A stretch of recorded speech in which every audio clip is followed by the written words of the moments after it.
আসসালামু আলাইকুম। আমি রুনা বেগম কইরাম, সিলেট তাকিয়া। আমি নকশি খাতা নিয়ে কাজ করতেছি বিগত প্রায় 15-16 বছর হয়ে গেল। আসলে মূলত আমার প্রথমত আমরা নারীরা কাজ করি বা বেঁচে থাকি স্বামীর পরিচয় বা বাবার পরিচয়, নিজের কোনো পরিচয় থাকে না। তো আমি চাই আমি আমার নামে পরিচিত হইতে, এজন্যই মানে উদ্যোক্তা মানে প্ল্যাটফর্মে আসা আর কি, কাজ করা। আমি নকশি খাতা নিয়ে সারা সিলেটেই কাজ করতেছি, সিলেট না সিলেটের বাইরেও এখন কাজ করতেছি। আগে আমি এক সময় একলা করতাম কাম, এখন আমার সিলেটি ভাই বোনরা নিয়ে কাজ করলাম। আমার এখন প্রায় 300 ভাই বোন আমার সাথে কাজ করা। আমি একলা প্রায় 2 মাস কাজ করছি।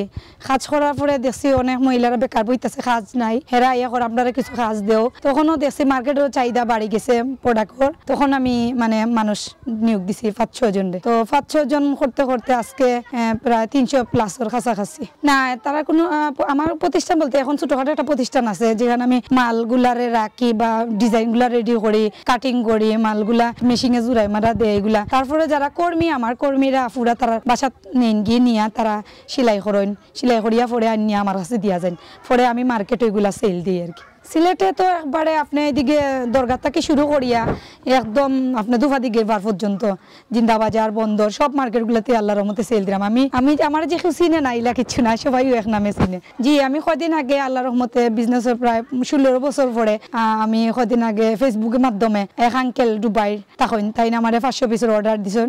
আল্লাহর রহমতেও চলতি মাসের 5 তারিখে আমি মানে ফাইনালি মাল পৌঁছাই দিতে পারছি। প্রায় 7 লাখ টাকার কন্ট্রাক্ট আসলো। তো আঙ্কেলও মাল দিয়া খুশি, আমি অনেক খুশি নতুন কন্ট্রাক্ট পাইয়া।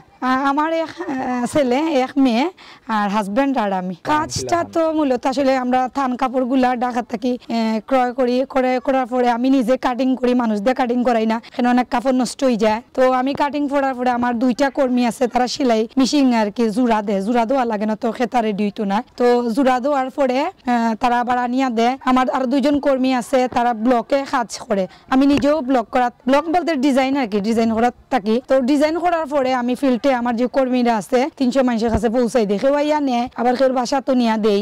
তো তারা কাছে দেয়, তারা কাজ শেষ হয়ে আনলে পরে তারা আবার আমার কাছে দেয়। অনেকগুলা আছে মানে দুইতে হয়, যেগুলা ওয়ান টাইম রং এগুলা ওয়াশ করতে হয়, আর যেগুলা স্থায়ী রং এগুলা ওয়াশ করতে হয় না। আমার এখানে প্রাইস 800 টাকা থেকে শুরু করিয়া আপনার 1000 টাকা পর্যন্ত আছে। বিভিন্ন কোয়ালিটির কাপড়ের উপরে ডিপেন্ড করবো, ডিজাইনের উপর ডিপেন্ড করবো। সিজনাল হচ্ছে আসলে বেশি শীতে আমরা খেতাগুলা চলে না।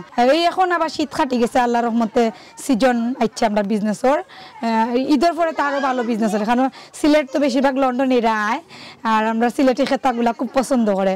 তারা মানে কেয়ারিং করতে হালকা থাকে, তো এরপরে মানুষের গিফট করতে বেশিরভাগ খেতার দিকে ফোকাস দেয়। আল্লাহর মতো প্রচুর পরিমাণ অর্ডার থাকে। আমরা এটা আসলে মূলত সুতির কাপড়, 100% সুতির কাপড়। এটা রেশমি সুতাও দিয়ে কাজ করা হয়, সুতি সুতা দিয়েও কাজ করা হয়। সুতার যে ডাইস আছে ওগুলা ডিজাইন মিলিয়ে দেওয়া হয়। আর এগুলা আসলে মূলত মেয়েরা ফ্রেমের মাধ্যমে ডিজাইন যে করা ফ্রেমের মাধ্যমে যে ফুল তুলে না, ওরকমই কাজ করে, সেলাই করে হাতে সুতা দিয়ে।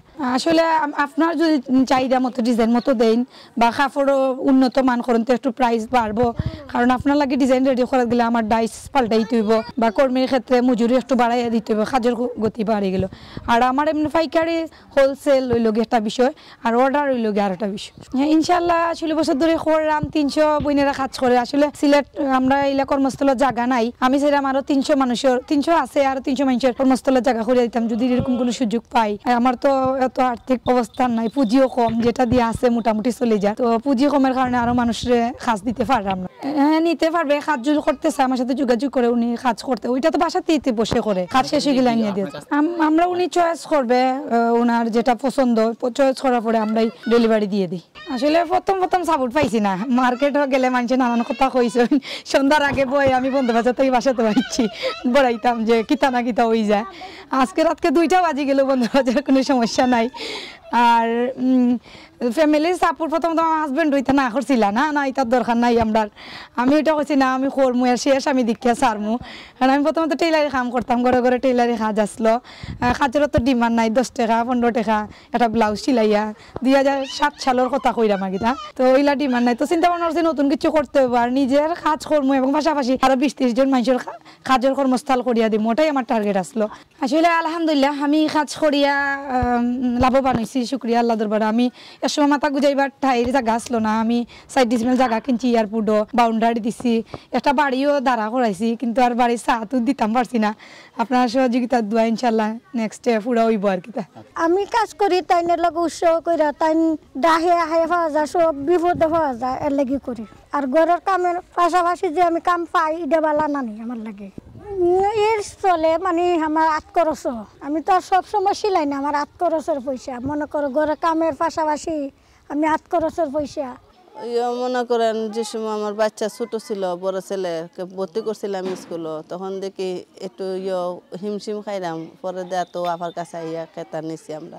আমরা ছোট থেকেও চিনলে কি তুইব, কিন্তু আপা ব্যবসা করা যে সময় থেকে এই সময় থেকে আমরা তাই থেকে আইয়া খেতা নিলাম, নিয়ে সিলাই করাম। মনে করেন খেতা যে সময় সিলাই আমরা টুটকি বুটকি যা কিছু লাগে আর কি, আমরা খরচটা চলে যায়। তো 12-13 বছর হয়ে গেছে, 15-20 হাজার টাকার মতো রুজু করছি। খেতাও ওলা নিয়েছিল এই বাঁকা 20-30টা হইব না।